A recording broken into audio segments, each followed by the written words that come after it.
All right. Thank you, Aaron. Uh, I know it's a muted crowd. There's a few less people. That's good, though. Just ask any questions you want here in a second. We had a busy week. Um, Education reforms progressed both in the Senate and the House, and we're excited about progress we've made there. Next week, we anticipate some late evenings, especially probably Tuesday and Wednesday, as we approach the deadline for bills to get out of our chamber that originated here and out of the House chamber. So anticipate a long week next week and a productive week. Look forward to any questions you may have.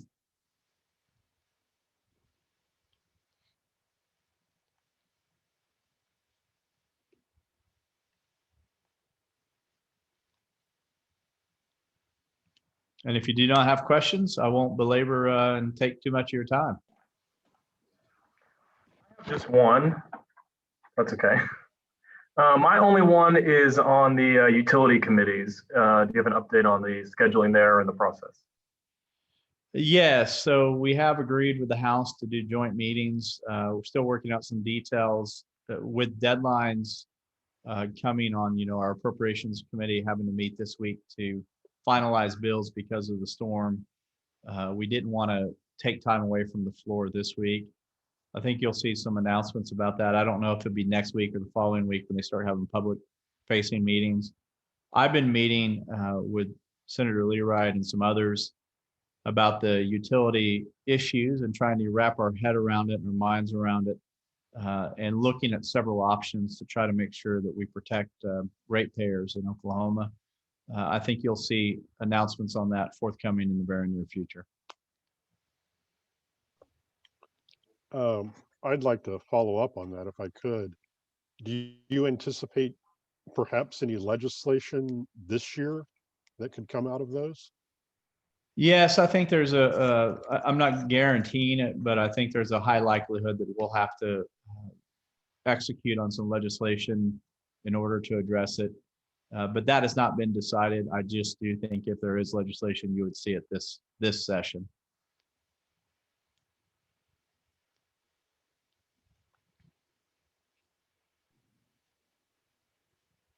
Any other? Oh, I see Trace. I'm so sorry. Did you already answer?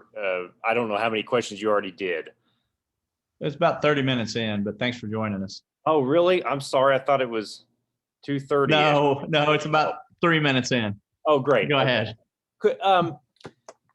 As either the pro tem of the Senate or as senator from Senate District 47, your choice, dealer's choice, there was a bill, House Bill 1602, that passed off the House floor today. If you haven't already been asked about that, it's the data privacy proposal that would be an opt-in. And just to make sure you know a little bit about it, that would mean like if you signed up for non-docs newsletter, nothing would change if we collected your IP address and things like that. But if we were going to sell your information, we would have to get you to opt in to allow that data. What's the discussion in your mind, in your district so far, and what are the chances that gets a consideration in the Senate? So are you asking me as a reporter or lobbying me against or for the bill? No, I'm asking you as a journalist. By the way, I don't know how to collect data, so I have no stake in this.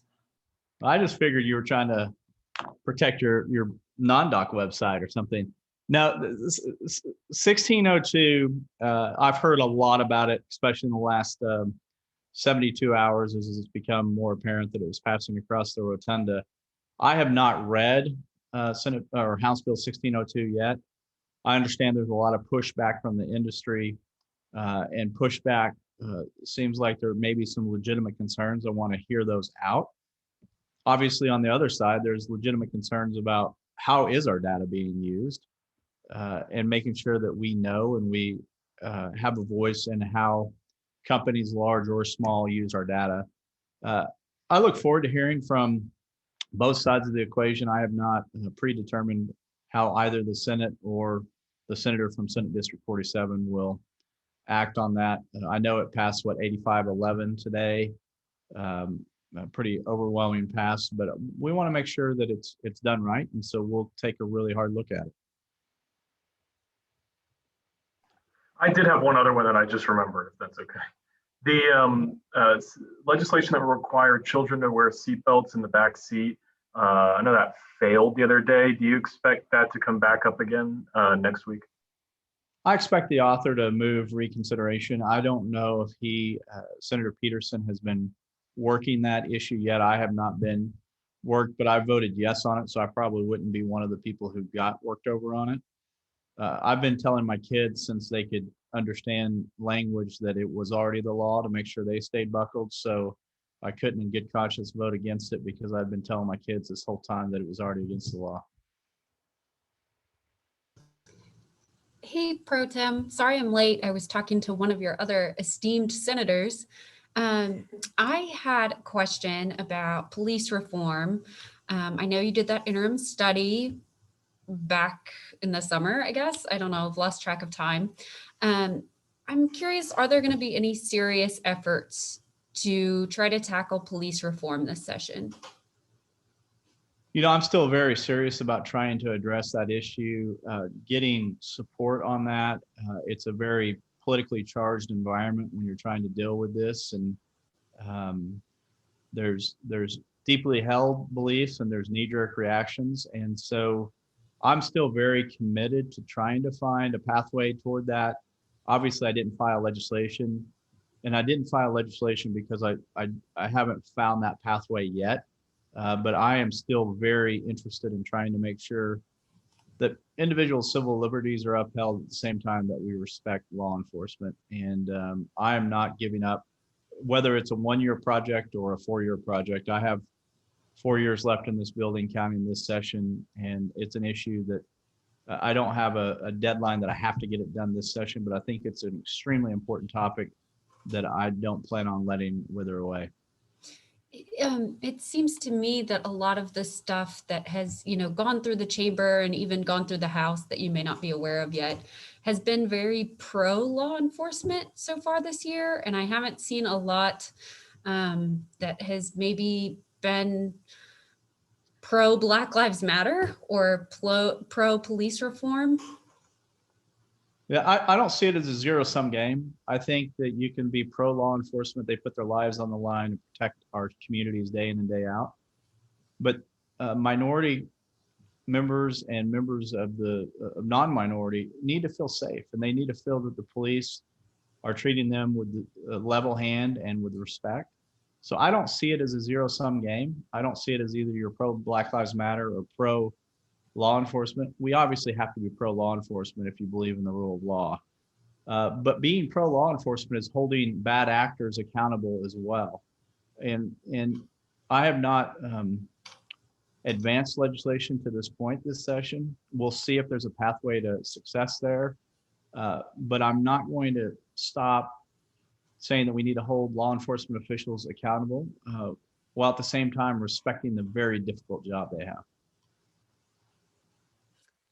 Thank you. On a happier note, sort of, I was wondering, are there any discussions going on about like what spring break might look like and if the legislature is going to take a couple of days off for spring break? Just curious, personally. Yeah, there's discussion. You know, we typically will take that Thursday off in the Senate, let people be with their families through the weekend there. I think you'll see us do that again. A final decision hasn't been I think it's been arrived at. It has not been officially announced. So I'm officially announcing we'll probably be here 3 days that spring break week. That's subject to change if something arises that needs us to stay there. That's the week that bills transition between chambers, and so there's always a little bit of a lag. We want to make sure that while people are serving their communities, they can be in their communities and they can also keep their families strong. So we'll probably do 3 days that week. Okay, thank you. Hey, Senator, can I ask you a question? Sorry, I'm listening off so that you didn't have to Yeah. bouncing back. Can you tell me, has the Senate Republican Caucus unveiled its top 3 priorities this session? I may have missed it during all the snowmageddon stuff. No, we didn't unveil top 3. We unveiled an agenda that's available on our website that Aaron can get you. He may be able to put it in the chat if he'd be willing to do that. It's not the one you're used to seeing from me, the top 3 or 5 issues. It's more broad than that this time. But Aaron just put it in there, and I look forward to any questions you have after you take a look at that. Okay, thank you. Mr. Pro Tem, I may have missed this. This may have been one of the first questions. I think last week you said there'd be a little more discussion about the utilities issue. And to put you on the spot, if I can have silence in my room, we're actually getting ready to record a podcast where we kind of talk about that. And I didn't know if you had an update that we could, use 30 seconds from you on what the latest is on the legislature's examination of utility rates. So we're in a much better spot than our neighbors to the south, but we've still got some serious concerns about utility prices for ratepayers and Oklahoma citizens. We've continually met as senators, and I've been meeting with industry folks and with advocates. We take that very seriously. We haven't come to a final conclusion on exactly how to approach it, but I think you will see more than likely legislation coming out of this session trying to address some of that. Conversations are ongoing, and the biggest concern is with the communities that have unregulated gas providers, and how are those going to come out. The Texas bills where you saw anywhere from 4,000 to 14,000 in some instances, and I'm not sure what's accurate that I'm seeing online, what versus what's inaccurate and made up, but they are really high. Most Oklahomans should not expect that. There are some Oklahoma communities that are served directly by unregulated gas companies that cause me some concern. We're looking into that. And then the bulk of people who are served by the regulated utilities will likely see an increase because of increased utilization. There will be a pass on of the fuel cost, and we're trying to make sure we protect the ratepayer, and we're trying to come up with a solution and having meetings continually about it. That's what that legislation would be about, is the currently unregulated markets.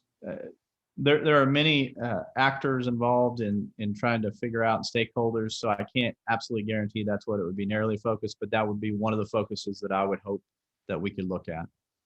Thank you. Thank you. Aaron, I don't see any other questions in the chat or anyone raising their hand. Are you aware of any? No, I think that's it. All right. Thank you all. I really appreciate you joining us, and we'll see you next time.